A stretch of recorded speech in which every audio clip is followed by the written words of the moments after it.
Hey everybody, how are you doing? I hope everyone had a great holiday season. Things are kind of starting to wind down now, so I hope everyone had a great time with the holidays, with Christmas, with New Year's, and with everything else that comes in between. So I thought today, what could we kind of talk about? What could we focus on this week? And this weekend, I was at home and I kind of caught myself feeling this way a lot, and I was feeling very bored. And so I thought, you know what? Maybe we can take a little time and focus a little bit on boredom. More and more, we are finding ourselves at home more. We are finding ourselves trying to find new ways to keep ourselves entertained and to do things a different way. So, in that attempt to staying home and keeping ourselves and others safe and healthy, being stuck at home can lead to a lot of boredom. So I found this really neat article that I was kind of going through, and I thought maybe I could share a little bit of that information with you in regards to boredom. And it kind of talks about how boredom is, as they say there, a signal that we're not really engaged in what we're doing. So that means whatever activity is going on, or whatever skill or task or whatever we're trying to do, maybe we're feeling bored because we're not fully engaged in whatever is happening. We're not putting 100% of our attention and 100% of what we're doing into that. Maybe our minds are thinking about something else. We're wanting to do something else. We're just not fully engaged in wanting to do what we're doing at that time. So, and people that look at boredom, they've also found out that a lot of times when we're bored, we're not also making the best choices. So it's very hard to stay positive sometimes, and so we're not always making the best choices when we're bored. Maybe we're doing things that we're not supposed to. Our mind starts wandering into things that maybe we want to get into that we shouldn't. But then we kind of see different behaviors that might increase. And that could even be things as simple as wanting to eat or wanting to drink all the time, or do different things just to kind of keep us busy that aren't necessarily healthy for our bodies or healthy for our lifestyle. So we're going to talk a little bit more about boredom. We can feel boredom with our jobs. We can feel boredom at home. We can feel boredom in activities that we're doing. So we're going to talk about different ways that we can do these things so that we're not feeling bored.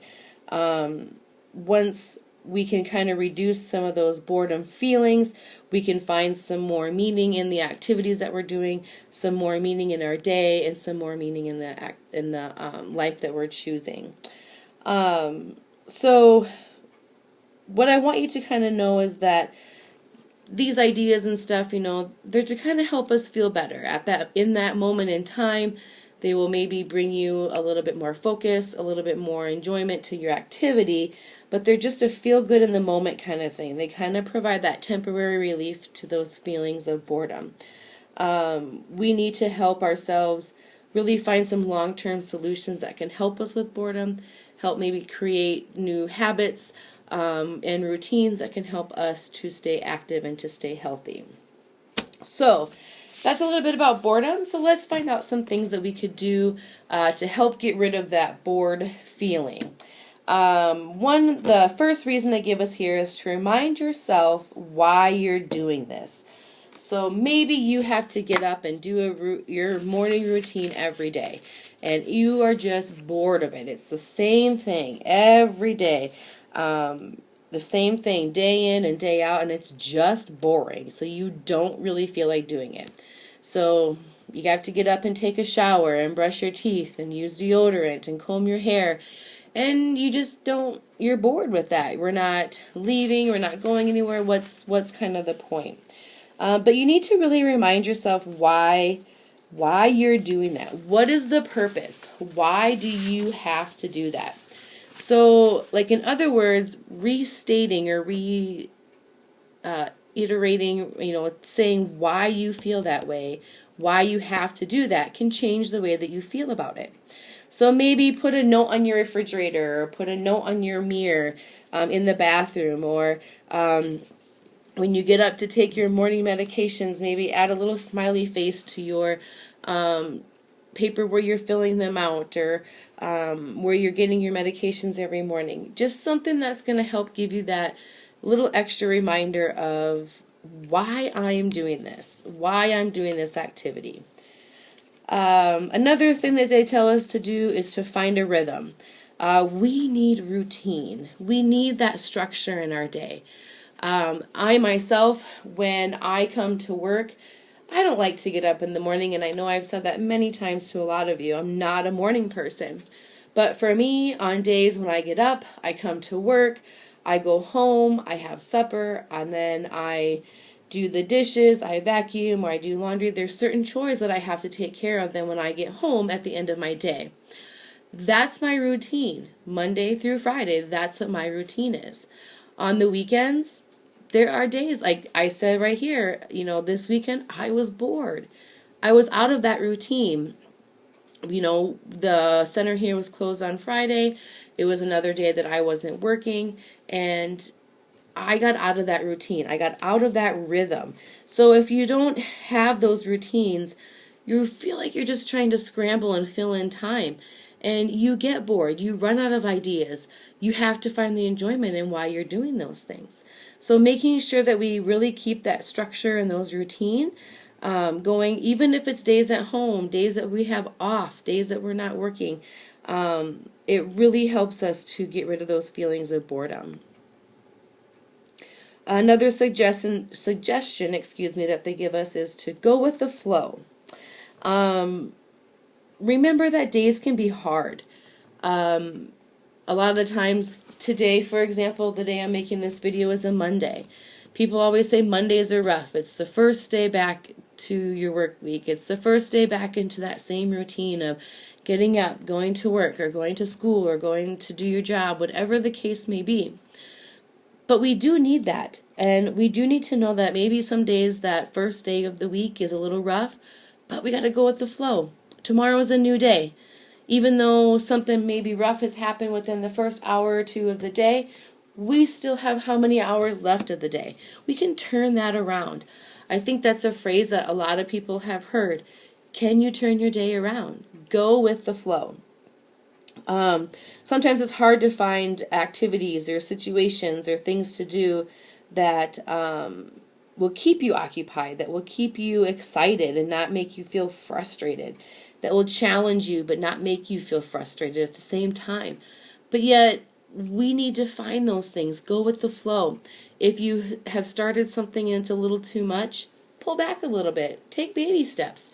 We're all human. We all make mistakes. We all try something and then maybe find out we don't like it. That's okay. It's no reason to become upset or to have those frustrated feelings and that boredom kick in and those other things. Just go with the flow. Move on to the next activity. Move on to the next idea. Another idea they tell us to do is to try something new. This is kind of hard sometimes. We do the same things that we like. Sometimes we're a little afraid to try something new. What if we don't like it? What if we don't know what to expect? Those are all real feelings that everybody has. But in trying something new, we can find something that maybe we really do like that can help fill in some of those times where we are feeling really bored. And, we can move on to something new and try those things out. So doing those new things, it doesn't always just relieve our boredom.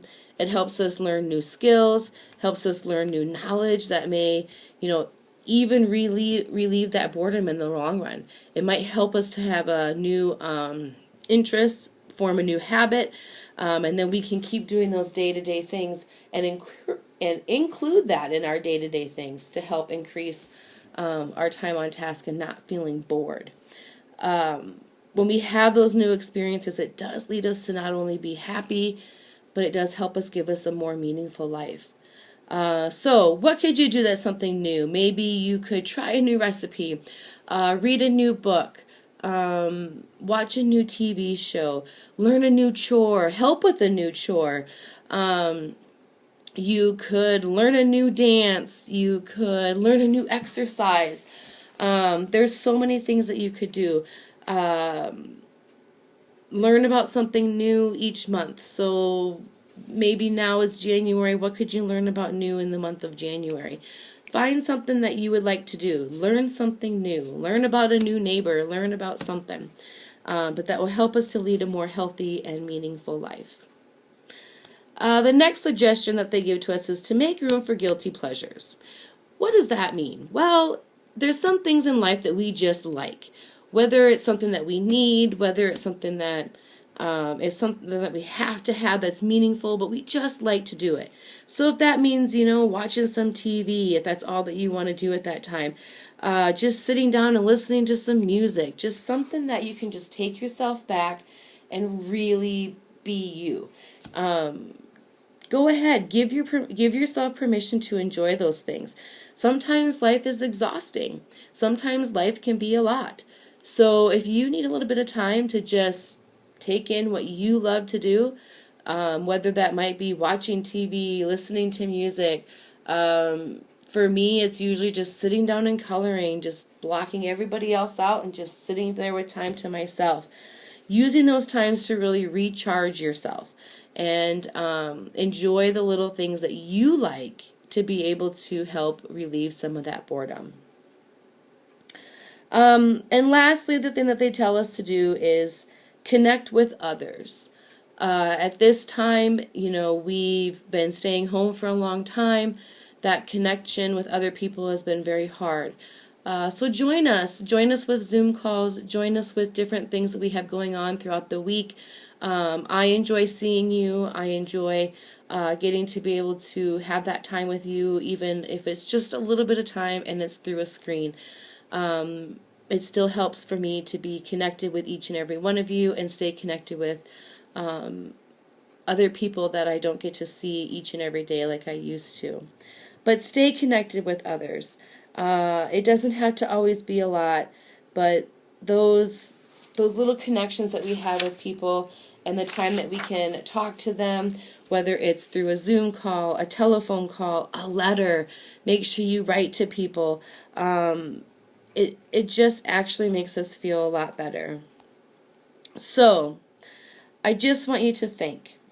The next time that you're sitting there and you're feeling bored, think of some things that you could do to really fulfill that time. Make a plan, make an action, and hopefully it can help to create a new habit or a new routine for you so that we're not seeing more negative things like behaviors or things that are unhealthy for our health and for our bodies. But really take that time. We don't want to be bored. It's okay to feel bored sometimes, but see if you can help relieve that of yourself. And when we're all in this together, remember, if you need an idea, if you need some help, ask. People are always around to help you out. But boredom isn't anything that's bad. Boredom isn't anything that's good. Boredom is just something that happens. But it's our choices and how we react to that boredom that really makes it a healthy and happy, honest, thing that happens in our lives.